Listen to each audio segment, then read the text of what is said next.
Welcome to Unit 1 Google Suites. In this tutorial, we are going to be exploring Google Sheets. To access Google Sheets, you're going to need to log into your Drive. And then once you're in your Drive, you want to find your 2018-2019 school year, your Enter to Computer folder.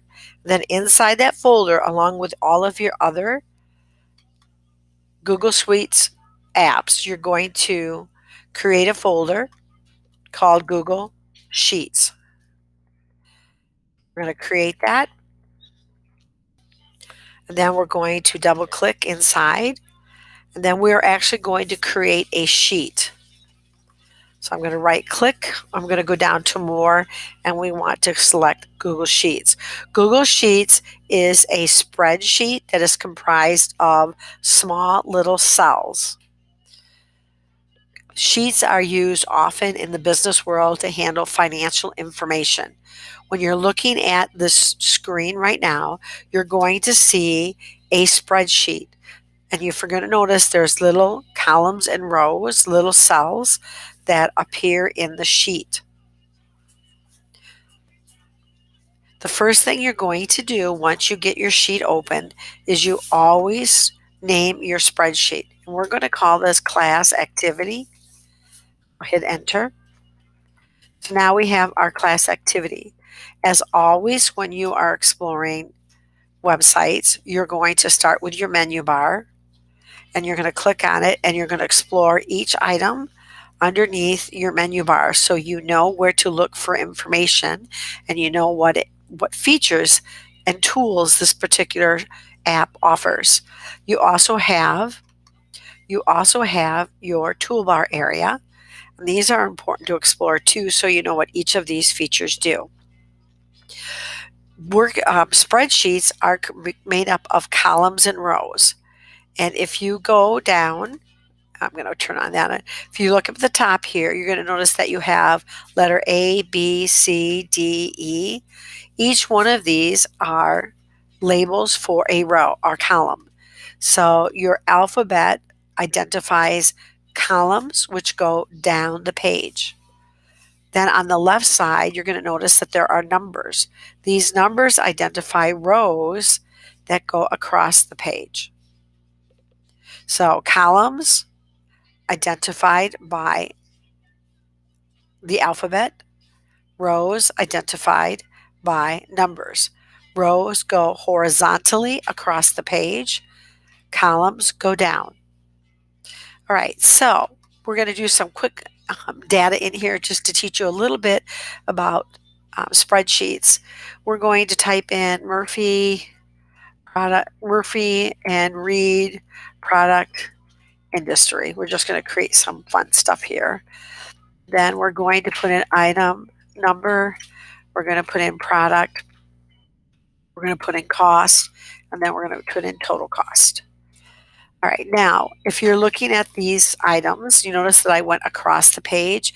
Entering data in a spreadsheet is best done by going across the rows using the tab key. Right, to get to the next line, if you hit enter, it will take you back to the first column. So let's add some data in here. We're going to add, let's say we're going to have 6, and we're going to get coffee cups. And these are going to cost us $1.99 each. I'm going to hit enter. Right now, we're not going to worry about the total cost column. We'll take care of that in a minute. We're going to add 4, and we're going to get pounds of hamburger. And that's going to cost us $4.56, 55 cents. We'll get 3 eggs of hamburger buns. I'll just put in buns. And these will cost us $1.89. We're going to get 6 boxes of chips. These boxes of chips will cost us $3.89. And then we're going to get 4. We'll get cases of Coke. And that is going to cost us $6.25. So we have added our data, adding our data going across the columns. hitting enter when we get to the end. Now, we're going to center our column headings. So we're going to come over here, we're going to center them. All right, and then we're also going to increase the size to about 14. And then when we come to our item column, normally we center these. So normally in the business world, the items would be centered. The cost is fine. Normally dollar values will go up against the right margin, so that's fine. But you notice that we can't see all of our words. We can display them if we go up and put our cursor on the boundary line between B and C and drag to the right. Now you notice that we can see all of the data. All right, now we want to find a total cost for each of these items, which means we're going to have to multiply the cost times the item. So to start our calculations, every formula starts with an equal sign. I'm going to click on C4 and we're going to multiply that, and multiplication uses the asterisk times 6. And then I'm going to hit enter. Now you notice that I am not typing in any numbers. It's easier just to click on the cell for accuracy. So you notice I'm just clicking on the cell. Now the neat thing about spreadsheets is they have this little square in the corner, and it's called a fill handle. If you take that and drag it down, it is going to copy the formulas in each of the cells. So if I click on D4 up here, notice it's showing me my formula. And then if I click on D5, my formula, D6, notice it's changing. These cells are all called relative because they're all in relationship to each other.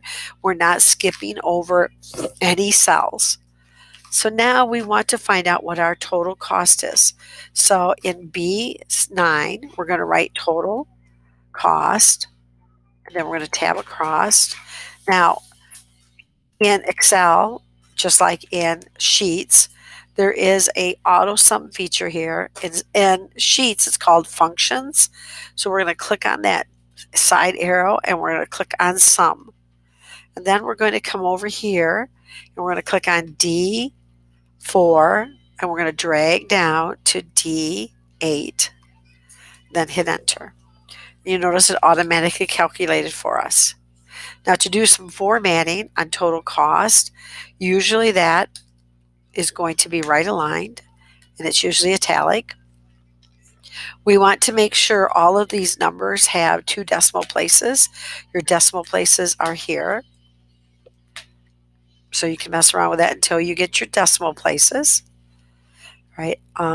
Whatever we total, we want to make sure the last item has an underline.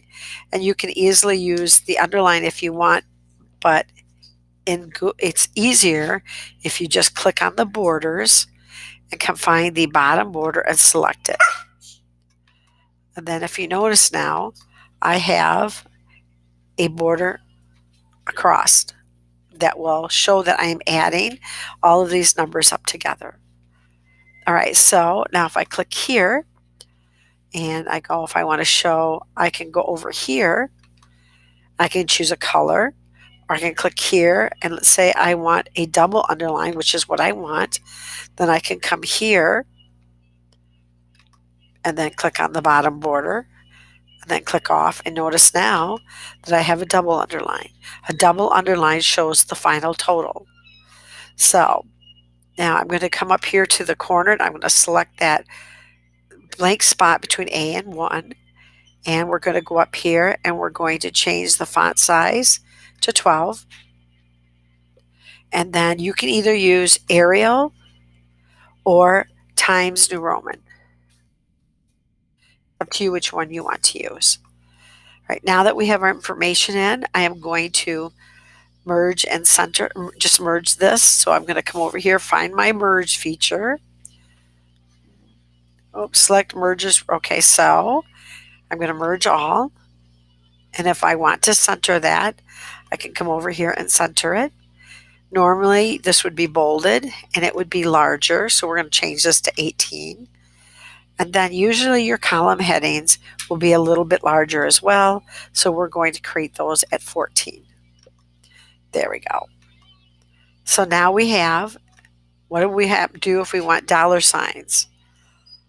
If we go over here, we're going to see a dollar sign. We're going to click on that.